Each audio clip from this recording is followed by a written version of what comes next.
and welcome to American Dream TV. I am your host, Melanie Eden. Coming out for a weekend in Richfield, Wisconsin at Carlson's Family Farm.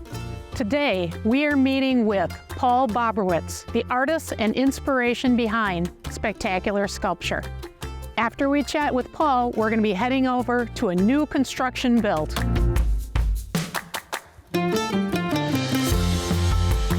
Hi, Paul. How are you today? Good. How are you, Melanie? Excellent. Thank you for letting us come out here today. It's always a pleasure. Wonderful. So what was your inspiration in creating spectacular sculpture and turning it into an outdoor art museum? I always had the dream that create a space, display my art, let people come to me rather than me trying to find people.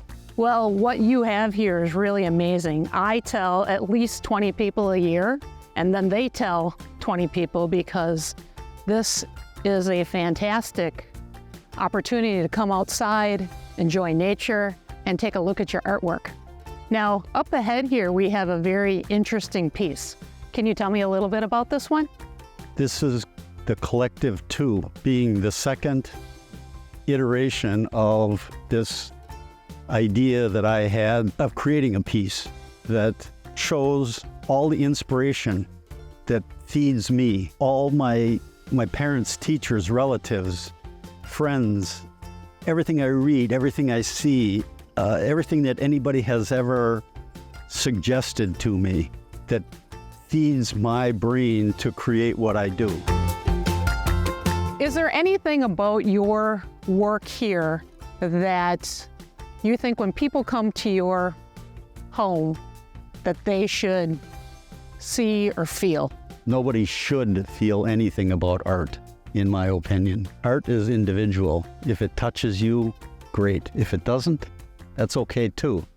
If you love it, you hate it, whatever, as long as you get something out of it.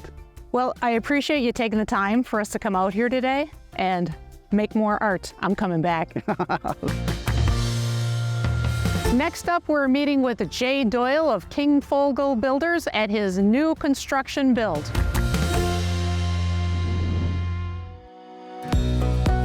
Hey Jay, how are you today? Great. Hey, Melanie, how's it going? Good. Thanks for letting us come here today. Yes, my pleasure. We are with Jay Doyle of King Fogel Builders, and we are at his new construction build, which is 10,000 square feet on 25 acres.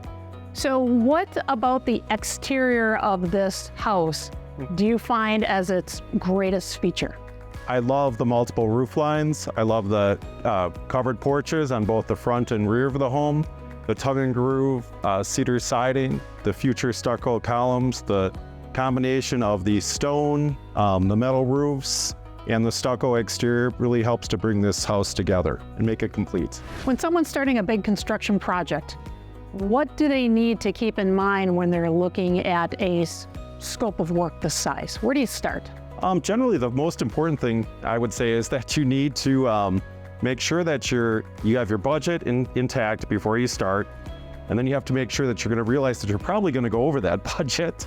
And then the next thing would be you have to pick a very good architect / home designer to build your house. And that architect, if you work with a good builder, the builder and the architect can work together seamlessly and they can create your vision. A lot of people just go and see an architect and they give the architect free rein, and what happens is they end up with something that maybe doesn't look architecturally correct. When you give the architect free rein, you get the architect's vision, not necessarily your vision. You got it, yes. And the architect's vision may not be ultimately what they were looking for, yes. Thanks, Jay, for your time. Sure, thank you, Melanie. And we look forward to coming back here when it's finished so we can get beauty shots of the inside. Okay, All awesome. right, thank you. Yep, thank you. Thank you for watching American Dream TV. I am your host, Melanie Eden, here with current and future real estate agents, opening the door to your next American Dream!